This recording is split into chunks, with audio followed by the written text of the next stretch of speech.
বিসমিল্লাহির রহমানির রহিম। প্রিয় দেশবাসী, আসসালামু আলাইকুম ও রহমতুল্লাহি বারাকাতু। আমি লিটন চৌধুরী লন্ডন থেকে আমার Jago Das BD one YouTube channel থেকে আপনাদেরকে স্বাগতম ও শুভেচ্ছা। প্রিয় দেশবাসী, আজ কয়েকদিন ধরে একদিন ধরে আমাদের দেশের সাবেক প্রধানমন্ত্রী পালিয়ে গিয়ে ভারতে যে আশ্রয় নিয়েছেন, সেই গণ অভ্যুত্থানের শিকার হয়ে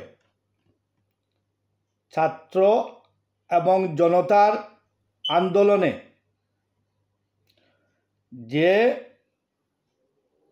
দেশ থেকে যে প্রধানমন্ত্রী পালিয়ে যায়, দেশের জনগণকে মহা বিপদে রেখে দেশের জনগণের কথা চিন্তা না করে যে বৌদ্ধ মহিলা প্রধানমন্ত্রী থাকা অবস্থায় তিনি বলেছিলেন, আমি পালিয়ে যাব না,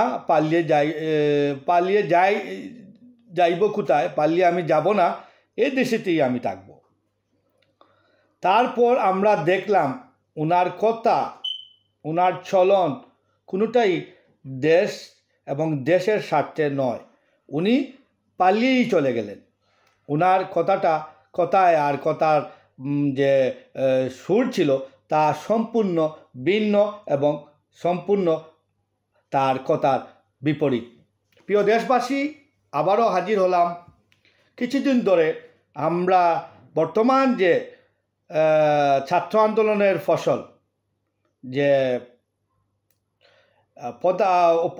তত্ত্বাবধায়ক সরকারের যে প্রধান উপদেষ্টা এবং যারা বাকি সব উপদেষ্টা মিলিয়ে যে একটা অন্তর্বর্তীকালীন যে সরকার, এই সরকার যে দেশ চালনা শুরুর পর থেকেই একটার পর একটা সরকারের বিরুদ্ধে বিভিন্ন আক্রোশ, বিভিন্নভাবে এই সরকারকে দুর্বল করার জন্য এই যে আওয়ামী লীগের একটা দুরান্ত পলিসি এবং দুরান্ত ষড়যন্ত্র এই দেশের মানুষকে এই ষড়যন্ত্র থেকে কিভাবে বাইর হবেন এবং কিভাবে আপনারা ঐক্যবদ্ধ হয়ে এই ষড়যন্ত্র মোকাবেলা করবেন এবং এই ষড়যন্ত্র যে কন্টিনিউ চলতেছে এটাকে কিভাবে আপনারা দামিয়ে রাখবেন আপনাদের পলিসি এবং আপনাদের মেধা দিয়ে। তাই আমি এটার আজকের যে এই কথাগুলা প্রধানমন্ত্রীর ছেলে যে জয়, উনি যে কথা বলছেন 2 দিন আগে, যে আমার মা এখনও প্রধানমন্ত্রী, এই 1 দিন আগে উনি বলছেন আমার মা এখনও প্রধানমন্ত্রী। তা আমি এরপরে আমাদের সিলেটের পালিয়ে আসিয়াছেন আরেকজন সিলেটের মেয়র জনাব আনোয়ারুজ্জামান চৌধুরী। উনি গতকালই উনি ফেসবুক লাইভে এসে বলেছেন যে আমিও মেয়র, বর্তমান সিলেটের আমিও মেয়র এবং আমার প্রধানমন্ত্রীও প্রধানমন্ত্রী এখনও তার বহাল রয়েছে। আমি একটা ডায়লগ আমাদের মনে পড়লো, আমার মনে পড়লো, তাই আমি বলে দিই যে পাগলে কিনা বলে ছাগলে কিনা খায়, পাগলে কিনা বলে ছাগলে কিনা খায়।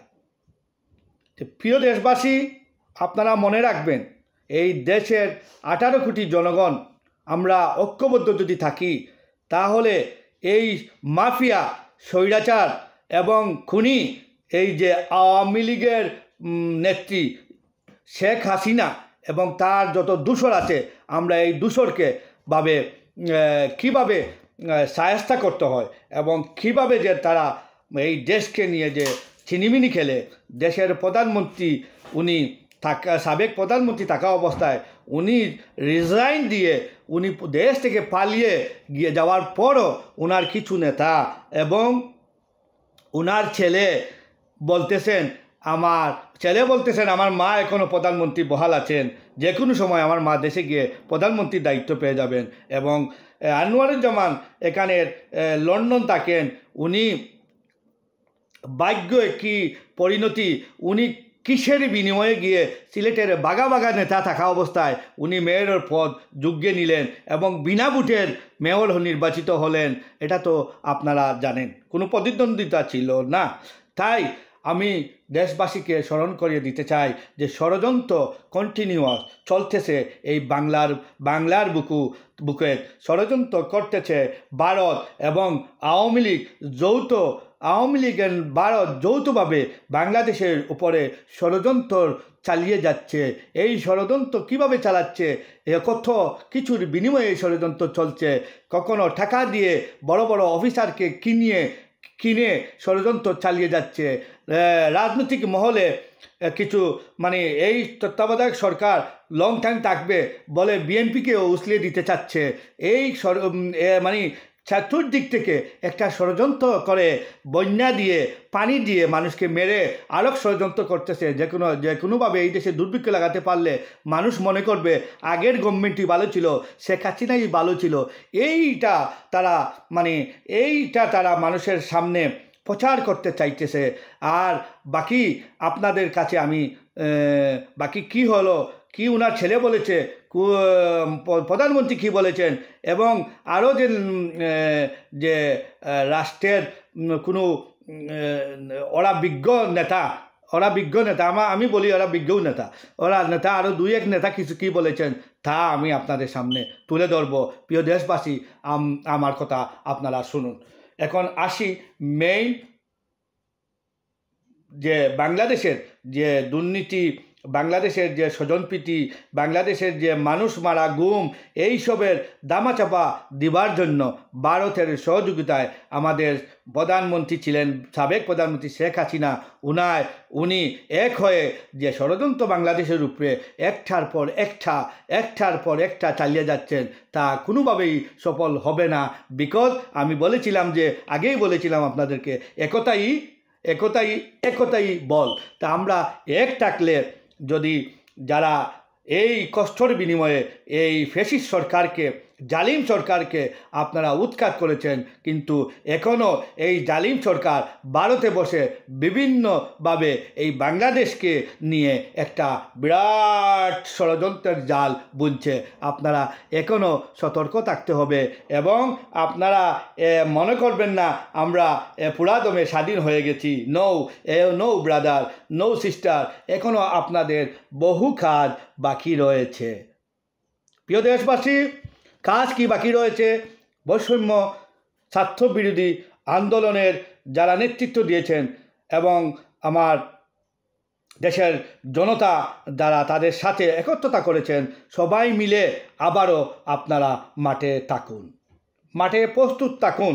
যদি আপনারা মাঠ থেকে চলে যান তাহলে মনে করেন যে এখানে একটা বিরাট একটা জাল বোনা হচ্ছে, যেভাবে এই তত্ত্বাবধায়ক সরকারকে কী করা যায় এটার চিন্তা তারা 24 ঘন্টা করতেছে। তা আপনারাও 24 ঘন্টা একতা হয়ে এটা করেন,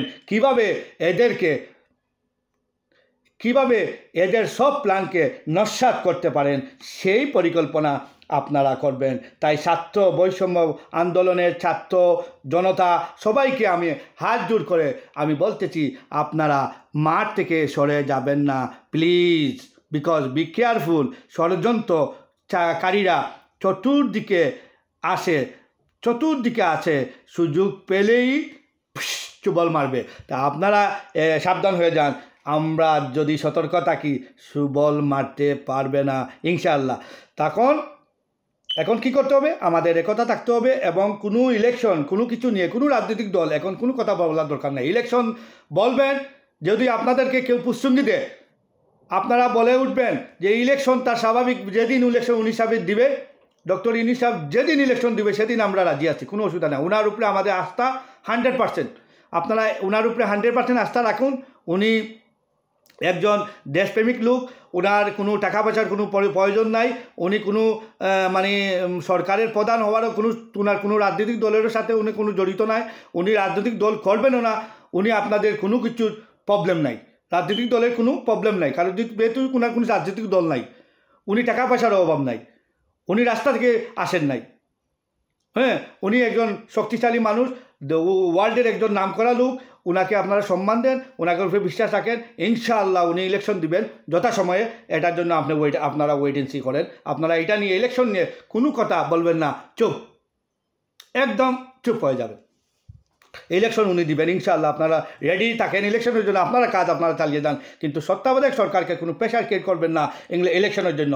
প্রিয় দেশবাসী এবং প্রিয় রাজনৈতিক দলের ভাই ও বোনেরা, আসসালামু আলাইকুম। আমি আবারও আপনাদেরকে সালাম দিলাম এই কারণে, আপনারা যেন শুভবুদ্ধির উভয় হয়, আপনারা যেন কোনোভাবে নড়াচড়া করবেন না, এই দেশকে অশান্তির মধ্যে দিয়ে ঠেলে দিবেন না। আপনারা যদি এটা করতে চান, কিন্তু ভবিষ্যৎ পরিকল্পনা আপনারা গদিতে যাবেন না। হ্যাঁ, এমন একটা পরিকল্পনা চলে আসবে, শেষে আপনারা গালে হাত দিয়ে বসে আর চিন্তা পড়ে যাবেন। আপনারা এটা করার কোনো প্রয়োজন নাই। এখন আপনারা দৃষ্টি রাখেন যে দেশ কিভাবে, দেশের যে চক্রান্ত হচ্ছে এই চক্রান্তকে আপনারা নস্যাৎ করে দেন। প্রিয় দেশবাসী, আমি মূল ঘটনায় চলে আসি। যে আমি দেখেছি 5 আগস্ট আমাদের প্রধানমন্ত্রী শেখ হাসিনার ছেলে যে আমেরিকা থেকে বসে যে স্টেটমেন্ট উনি দেন মাঝে মাঝে, তো এই স্টেটমেন্টের প্রথম স্টেটমেন্ট 5 আগস্ট ওনার মা যখন পালিয়ে গেলেন ভারতে, যাওয়ার পরে উনি একটা স্টেটমেন্ট দেখলাম, উনি অনলাইনে একটা স্টেটমেন্ট দিলেন যে আমার মা এবং আমার পরিবার আর রাজনীতি করবে না। আমার মা অনেক আঘাত পেয়েছেন, অনেক দুঃখ পেয়েছেন, আর আমার মা রাজনীতি করবেন না এবং আমার পরিবারও রাজনীতির সাথে আর জড়িত থাকবে না। এই হলো 5 আগস্ট ওনার প্রধানমন্ত্রীর ছেলে মিস্টার জনাব জয়ের এই কথা। এরপরে 9 তারিখের সময় আবার দেখলাম উনি আসিয়া বলছেন যে নেতাকর্মীরা যদি চায়, যদি আওয়ামী লীগের নেতাকর্মীরা যদি চায়, তখন আমি দলের হাল ধরব। মানে উনি দলের হাল ধরবে কি, তার দলের প্রধান হবেন। হ্যাঁ, আবার 10 তারিখে উনি আরেকটা সুরে কথা বললেন। 10 তারিখে বললেন যে আমার মা পদত্যাগ করেননি, আমার মা স্টিল বাংলাদেশের প্রধানমন্ত্রী। কি পাগলের মতো কথাবার্তা বলেন। এরা কি কিছুই বুঝে না? গণ অভ্যুত্থানের পতন হওয়ার পর প্রধানমন্ত্রী কীভাবে উনি থাকেন? উনি তো পালিয়ে গেছেন, উনি প্রধানমন্ত্রী থাকার কোনো রাইট ওনার নাই। তারপর আমি বলি, মানুষ যে কত বোকা, মানুষ বুঝে কি দেশে এই অশান্তি সৃষ্টি করার জন্য এগুলা বলছে, তার প্রশ্ন দেশবাসীর কাছে আমি রাখলাম। এরপর 10 তারিখ উনি বললেন আমার মা পদত্যাগ করেননি। এবং 10 তারিখের পর উনার মা একটা স্টেটমেন্ট পাইলাম, উনি ভারত থেকে একটা স্টেটমেন্ট দিলেন যে আমি পদত্যাগপত্র জমা দিয়েছি রাষ্ট্রপতির কাছে, পদত্যাগপত্র দিয়ে আমাকে দূর করে প্রধানমন্ত্রী পদ ছেড়ে দিয়েছেন, আমি প্রধানমন্ত্রী রিজাইন করে আমি প্রধানমন্ত্রিত্ব ছেড়ে দিয়ে আসছি। উনি ওনার মুখেই বলছেন প্রধানমন্ত্রী। তো ছেলে একটা কথা বলে, মা একটা কথা বলে, আমি তো বুঝতেছি না এরা কীভাবে দেশ এই 15 বছর চালালো, আর এরা কিভাবে আশা করে আবার দেশটা পরিচালনা করবে। তো প্রিয় দেশবাসী, তো এইসব, এবং আমাদের সিলেটের উনি মনে হয় 1 বছরের মেয়ে ছিলেন অনুমানিক। এরপর আপনারা ওই 1 বছরের মধ্যে কি দেখছেন? ওনার চমক, কোনো চমক দেখছেন? কোনো চমক তো দেখাতে পারেন নাই। আচ্ছা, এরপরে বিনা ভোটের নির্বাচনে কোনো প্রতিদ্বন্দ্বিতা ছাড়া উনি ইলেকশনে দাঁড়াইছেন, কোনো প্রতিদ্বন্দ্বী নাই। বিনা প্রতিদ্বন্দ্বিতে উনি কি হইলেন? জিতলেন বিনা ভোটে। তো এই যে সিলেকশনের মেয়র, সিলেকশনের এমপি, সিলেকশন করে সব কিছু, ইলেকশন নয়, পাবলিকের ম্যান্ডেট নিয়ে কেউ আসে নাই, এই যে অবস্থা। আর এদের মাত কথা, এই আমাদের মেয়র, সিলেটের মেয়র বললেন যে আমিও মেয়র আছি আর আমার প্রধানমন্ত্রীও তার প্রধানমন্ত্রী আছে, বহাল আছে। যে আমি আবারও বলতে হয়, পাগলে কিনা বলে ছাগলে কিনা খায়। প্রিয় দেশবাসী, এই যে ষড়যন্ত্র, লন্ডন থেকে কিছু করছে, ভারত থেকে আসছে, বাংলাদেশের ভিতরেও কিছু আছে, এই যে ষড়যন্ত্রের মোকাবেলা এই 22-23 জনের উপদেষ্টা এরা পারবে না, এরা একার পক্ষে সম্ভব নয়। আপনারা দেশবাসী এবং ছাত্র জনতা যদি পিছনে না থাকেন আপনারা যদি হাল ছেড়ে দেন কিন্তু সেই আগের মতো চলে যাবে, দেশের অবস্থা হয়ে যাবে। তা আপনারা, কারণ যারা দুর্নীতি করেছে ওদের অনেক টাকা ওদের হাতে, ওরা টাকা দিয়ে মানুষ কীভাবে দেখছেন দেশ পাড়ি দেয়, কীভাবে টাকার বিনিময়ে ওরা কেউ 5 লাখ, কেউ 1 কোটি, কেউ 20 লাখ দিয়ে ওরা দেশ থেকে পালিয়ে যাচ্ছে, কেউ আবার মারা যাচ্ছে, কেউ আবার ধরা খাচ্ছে। এই যে অবস্থা বাংলাদেশের, যদি আমি বাংলাদেশের নাগরিক এবং আমি বাংলাদেশের মানুষের জন্য কাজ করি, আমি কোনো নেতা হই, আমি কখনো কোনো দিন দেশ থেকে পালাবো না। কেন আমি পালাবো? কেন আমি পালিয়ে যাব? আমি মেয়র, আমি মন্ত্রী, আমি প্রধানমন্ত্রী, আমি দেশ থেকে কেন পালিয়ে যাব? আমার প্রশ্ন হলো দেশবাসীর কাছে এইটাই, আমি কেন দেশ থেকে পালিয়ে যাব? কারণ আমি দুর্নীতি করেছি, আমার ভোটাভুটি আমি জানি, আমার ভোট পাবলিকে দেয় নাই, আমি সিলেকশনে নির্বাচিত হয়েছি, প্রধানমন্ত্রী শেখ হাসিনা আমার নির্বাচিত করিয়ে দিয়েছেন, মানে নৌকা মানি আমি পাস। এরপর হইল গিয়া আমার কি, আমি টাকা বানাইবার মেশিন পেয়ে গেছি,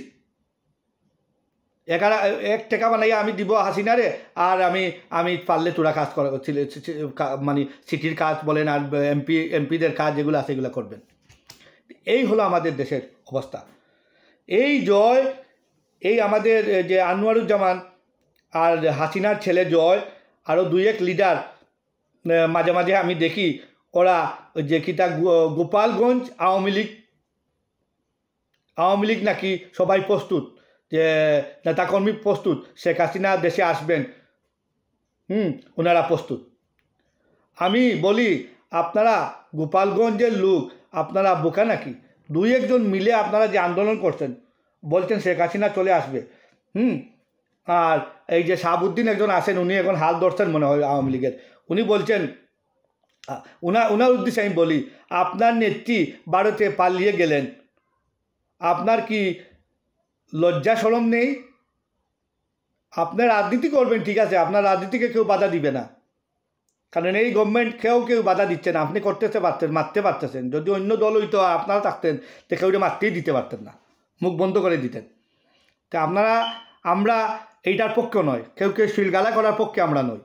কথা বলবেন, ঠিক আছে বলবেন, কিন্তু কথা বলেন পাগলের মতো বলবেন না, যে আপনার নেত্রী পালাইয়া আপনাদের বিপদে রেখে আপনার নেত্রী চলে গেছে। ভালো নেত্রী হইতো, দেশপ্রেম হইতো, এইরকম পালাইয়া এখানে যাবে? দেশে মরব, এই দেশ আমার, এই দেশে আমি মরব, মেরে ফেলো আমাকে। উনি মরলেও তো শহীদ হইতেন, তখন আমরা বুঝতাম না উনি আসলেই দেশপ্রেমিক। উনি রিজাইন দিয়ে পালিয়ে গেছেন বোনকে সাথে নিয়ে, আর হাজার নেতাকর্মীকে উনি বিপদে ফেলে গেছেন, এবং একটা প্রাচীন একটা সংগঠনকে উনি বিপদে ফেলে গেছেন। আপনারা আবার বলেন উনি আসবেন কীভাবে?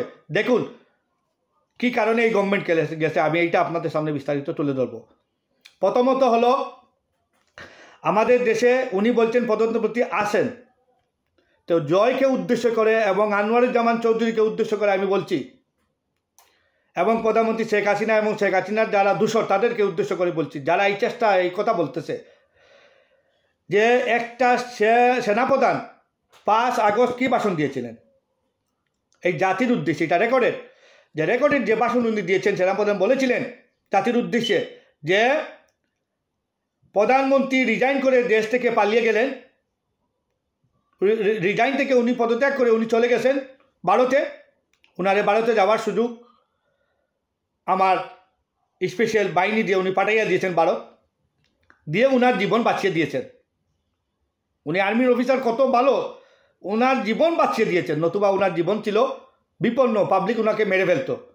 আর্মি না, আর্মি বিডিআর পুলিশে মারবে না, ও পাবলিকে ওনাকে মেরে ফেলতো। ওনার জীবন বাঁচাইয়া দিলেন আর্মির অফিসার, এই যে মানে আর্মির চিফ যে ওয়াকারুজ্জামানে ওনার জীবন বাঁচাইয়া দিলেন। এইটার জন্য তোমরা দোয়া করো, এইটার জন্য তোমরা মসজিদে দোয়া করো, তোমাদের নেত্রীর জীবন বেঁচে গেছে, নইলে তোমাদের নেত্রীর জীবন বিপন্ন ছিল। এই দেশের মানুষ ওনাকে মেরে ফেলতো, তো উনি বেঁচেছেন, আমাদের দেশের ইজ্জত রক্ষা করেছে এই ওয়াকার ইউনুস, যে ওনার নাম আর্মির চিফ। উনায় বললেন আপনি কোথায় যাবেন, উনি বলছেন আমি ভারতে যাব, উনাকে ভারত বলছেন, চয়েস করছেন, ভারতে উনাকে পাঠিয়ে দিয়েছেন। উনি যদি বলতেন লন্ডনেতে, উনারে লন্ডনে পাঠিয়ে দিতেন এই ওয়াকারুজ্জামান। উনি বলছেন ভারত, কারণ ভারতকে বিশ্বাস করতেন যে ভারতে আমি সেভ করবে, ও ভারতে উনি গেছেন। তাই উনি যে প্রধানমন্ত্রী আর আসতেও পারবেন না, উনি প্রধানমন্ত্রীর তো কোনো দায়িত্ব থেকে উনি অব্যাহতি দিয়ে নাই, উনি পালিয়ে জনগণকে বাঁচার উদ্দেশ্যে উনি পালিয়ে গেছেন। ঠিক এরপরে কি হবে? এরপরে যে আপনারা বলেন উনি আবার আসবেন, এই সে করবেন, উনি আবার প্রধানমন্ত্রীর দায়িত্ব নেবেন, এইসব, কিন্তু উনি কোনো প্রধানমন্ত্রীর দায়িত্ব নিতে পারবেন না। কারণ জাতির উদ্দেশ্যে অলরেডি সেনাপ্রধান ভাষণ দিয়েছে, জাতির উদ্দেশ্যে রাষ্ট্রপতি ভাষণ দিয়েছেন।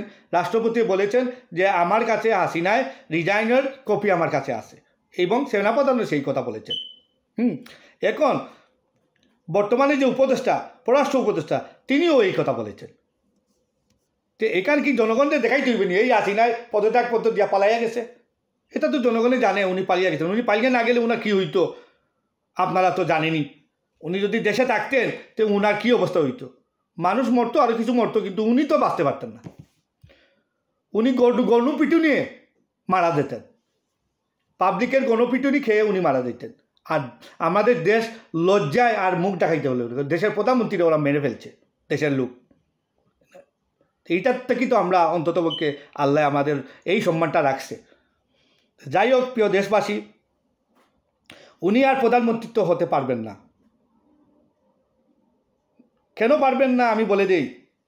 এক হলো গিয়ে আমার এই ক্ষুদ্র জ্ঞানে বলে সংবিধান ওনারা আঁকাআঁকি করছেন। সংবিধানের তত্ত্বাবধায়ক সরকার ছিল আগের সংবিধানে। তত্ত্বাবধায়ক উনি কী করলেন, এটা ওনারা সংশোধন করলেন। সংবিধান সংশোধন করে, ওনারা তো মেজরিটি ছিলেন, তাই সংবিধান সংশোধন করে ওনারা কাটছাট করে কী করলেন, সংবিধান থেকে আপনার মানে সংবিধান থেকে আপনারা কী করলেন, এই যে তত্ত্বাবধায়ক সরকারের যেটা ইকোনমিক উঠাই দিলেন। তত্ত্বাবধায়ক সরকার বলতে কিছুই নাই বাংলাদেশে, মানে ওনারা থাকবেন পাওয়ারে, আর ওনারা ইলেকশন দিবেন, আর ওনারা আবার জিতে আসবেন। এই জন্য এই সংবিধান যে ওনারা এইভাবে করছেন। কিন্তু আমি বলি যে গণ অভ্যুত্থানের পর যদি কোনো দেশের প্রধানমন্ত্রী সে পালাইয়া যায় গণ অভ্যুত্থানের, মানে জনগণে যদি উনাকে মানে বিতাড়িত করে দেশ থেকে, আর উনি যদি কোনো মতে পালিয়ে জীবন বাঁচান, তাহলে সংবিধান কি বলে আর সংবিধানের তখন কি কাজ, এইটা আপনাদের কাছে বলি। যদি কোনো অভ্যুত্থানে মধ্যে দেশের প্রধানমন্ত্রী পালিয়ে যান, উনি তো পালিয়ে গেছেন রিজাইন করে, তার ক্ষমতা আসার আর কোনো রাস্তা নেই, আর তিনি ক্ষমতায় আসতে পারবেন না। বিকজ সংবিধান আর গণ অভ্যুত্থানের পরে আর সংবিধান কাজ করে না। গণ অভ্যুত্থানে প্রধানমন্ত্রী পালিয়ে যাওয়ার পরে সংবিধান, যে সংবিধান ছিল সেই সংবিধান ডিস্ট্রয় হয়ে যায়। এটা ডাস্টবিনে চলে যায়, এটা আর কোনো কার্যকারিতা থাকে না। এক। 2 নম্বর হলো গিয়ে এই সরকার, তত্ত্বাবধায়ক সরকার এবং রাষ্ট্রপতি এই সংবিধানের কোনো বালাই নেই, সংবিধানের কোনো কথাবার্তা ওনারা বলেননি। ওনারা যে সংসদ বিলুপ্তি করলেন, ওনারা যে জাতীয় সংসদ দিয়ে বাতিল করলেন, কীভাবে বাতিল করলেন? ওনারা জাতীয় সংসদকে বাতিল করলেন কীভাবে করলেন কীভাবে জানেন? আপনারাও জানেন এটা। তারপরে আমি বলি, 3 বাহিনীর প্রধান, সুশীল সমাজ, বিভিন্ন রাজনৈতিক দলের নেতৃবৃন্দ এবং বৈষম্য বিরোধী ছাত্র আন্দোলনের নেতা, এদেরকে নিয়ে সংবিধানের কোনো বালাই না, সংবিধান থেকে কোনো কিছু উল্লেখ না করে ওনারা জাতীয় সংসদকে বিলুপ্তি ঘোষণা করে জাতীয় সংসদের যত এমপি আসেন সবাইকে উনি মানে ওনাদের স্ব পদ থেকে ওনারা অটোমেটিকলি মানে ওনাদের দায়িত্ব, ওনাদের পদ চলে গেল ওই সংসদ বাতিল হওয়ার কারণে। এবং ওনাদের যে ডিপ্লোম্যাটিক যে পাসপোর্ট যেগুলো আছে, যেমন লাল পাসপোর্ট থাকে ওনাদের আলাদা, এমপি মন্ত্রীদের,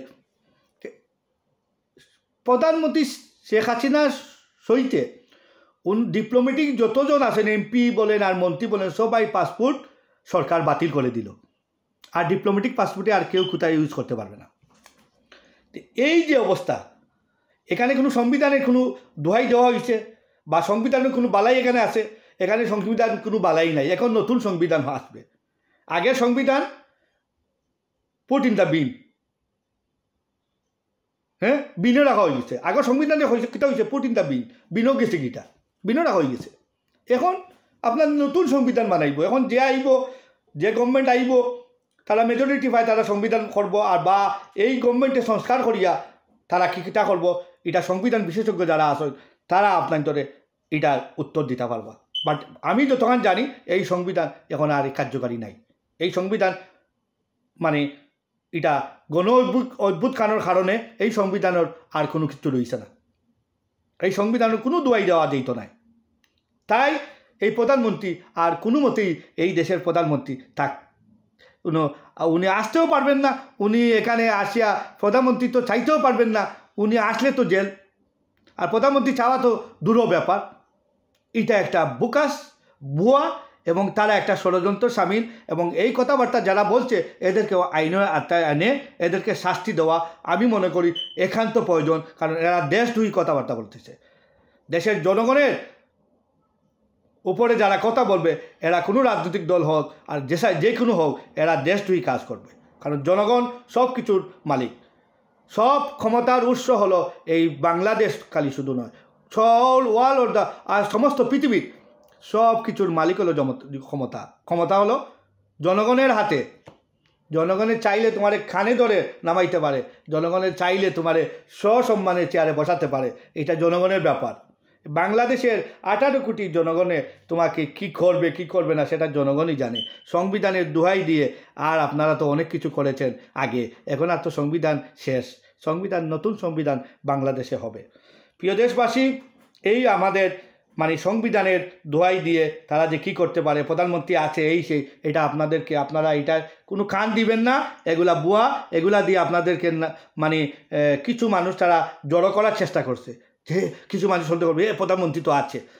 আমাদের দেশে মানুষ কি এত বোকা, কিছুই বুঝে না? আমাদের দেশের মানুষ এখন নিউজ দেখে, হ্যাঁ, এখন ইংলিশ নিউজ দেখে। আমাদের দেশের মানুষ এখন আর বাংলা নিউজ দেখে না, এখন ইংলিশ নিউজ দেখে। আমাদের দেশের মানুষের আর বোকা ভাববেন না আপনারা। যাই হোক, প্রিয় দেশবাসী, এই হইল গিয়া সংবিধান। কোনো তত্ত্বাবধায়কের কোনো কিছুই নাই এই সংবিধানে। এবং এই সংবিধান, গত যে সংবিধান যেটা দিয়ে তারা সংবিধান বলছিল, এই সংবিধানের যা ক্ষতি করেছে ABM খায়রুল হক, এই যে বিচারপতি ছিল, উনাকে কি বলবো? উনাকে বলবো উনি তো বিচারপতি নয়, উনি গাদা নম্বর 1। আমি বেয়াদবের মতো কথা বলতেছি, উনি গাদা নম্বর 1, ওনার বিচারপতি ছিলেন না। উনি কীভাবে তত্ত্বাবধায়ক সরকার বাতিল করে ইনি সংবিধানকে প্রশ্রয় দিলেন? খানি আরেকজন আছে ওনার সাথে জড়িত, এনায়েত রহিম। তো এদেরকেও বিচারের আওতায় এনে বিচার করা দরকার। এরা দেশদ্রোহী কাজ করেছে, দেশের মানুষের ভোটাধিকার তারা হরণ করেছে। এই তত্ত্বাবধায়কের আইন তারা সংবিধান থেকে কাটাছাড়া করে। এই বিচারপতি ABM খায়রুল হক, এনায়েত রহিম এর মতো লোক, এরা কি করছে? এরা এই জাতিকে তারা ভোটাধিকার প্রয়োগ থেকে তারা বঞ্চিত করেছে। এই জাতিকে তারা বিনষ্ট করার একটা ষড়যন্ত্র করেছে। তাই এদেরকেও আমি বলি, এদেরকেও আপনারা আইনের আওতায় দিয়ে এবং এদেরকে আইনের আওতায় এনে এদেরও আপনি বিচার করুন। বিচার করলে আরও সঠিক তথ্য পাওয়া যাবে।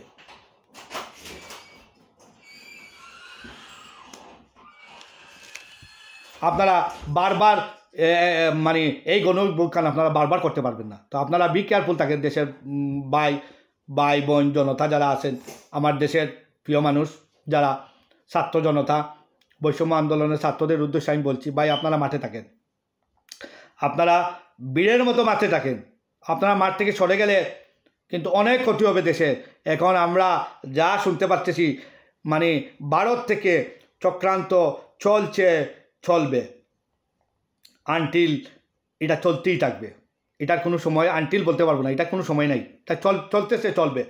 তাই আপনারা বি কেয়ারফুল থাকুন, কারণ ভারত চাচ্ছে দেশ একজন তাদের কথায় যে উঠবে বসে এইরকম একটা গভর্নমেন্ট ভারত চাচ্ছে এইরকম একটা গভর্নমেন্ট, যে গভর্নমেন্ট ভারতকে সম্পূর্ণ সুযোগ সুবিধা দিবে, ভারত সবসময় হ্যাপি থাকবে, এইরকম একটা গভর্নমেন্ট ভারত চাচ্ছে।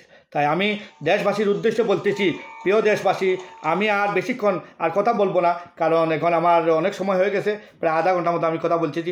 প্রধানমন্ত্রী পদত্যাগপত্র রাষ্ট্রপতির কাছে জমা দিয়ে উনি দেশ থেকে পালিয়ে গিয়েছেন, এটা সত্য। উনি আর আসতে পারবেন না, আসলে উনার বিচার হবে।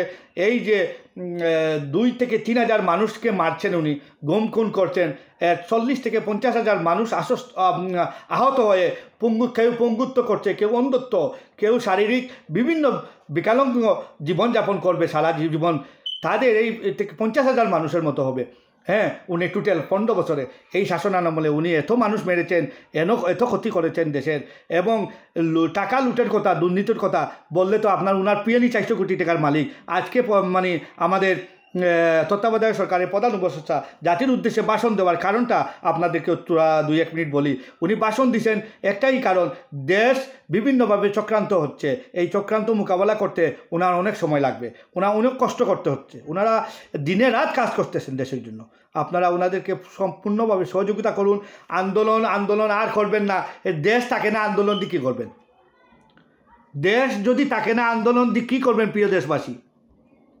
এই আপনার আনসার বাহিনী আন্দোলন, এই বাহিনী আন্দোলন, এটার আন্দোলন, এই আন্দোলন আপনারা বন্ধ করুন। আগে দেশকে বাঁচান। পানি দিয়ে মারতেছে ভারত, হাসিনা মানে বিভিন্ন চক্রান্ত বম ফুটাইছে বাংলাদেশে। হাসিনা বম ফুটাইতেছে এই ভারত থেকে, বিভিন্ন ধরনের বম ফুটাইতেছে। কি বম?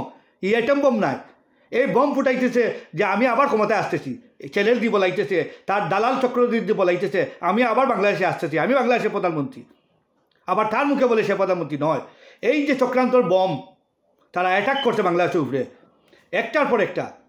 এই অ্যাটাক থেকে আমরা বাঁচতে হলে আমরা এক হয়ে এদেরকে এইরকম সরাতে হবে। আমরা কী হতে হবে? এক হয়ে এইভাবে এটাকে সরাতে হবে যেন এই চক্রান্ত আমাদের এখানে কোনো ঠাঁই পায় না। আমাদের একটাই চিন্তা থাকবে, এই দেশ এবং এই তত্ত্বাবধায়ক সরকারকে যে কোনো বিনিময়ে টিকিয়ে রেখে একটা সুষ্ঠু সুন্দর নির্বাচন দিয়ে বাংলাদেশকে একটা ভালো রাষ্ট্র হিসাবে সুপ্রতিষ্ঠা করার জন্য আমাদের এই প্রতিজ্ঞা করে আজ আমি আমাদের সামনে থেকে এই মুহূর্তে বিদায় নিলাম। আসসালামু আলাইকুম রহমতুল্লাহি ওয়া বারাকাতুহু। আল্লাহ হাফিজ।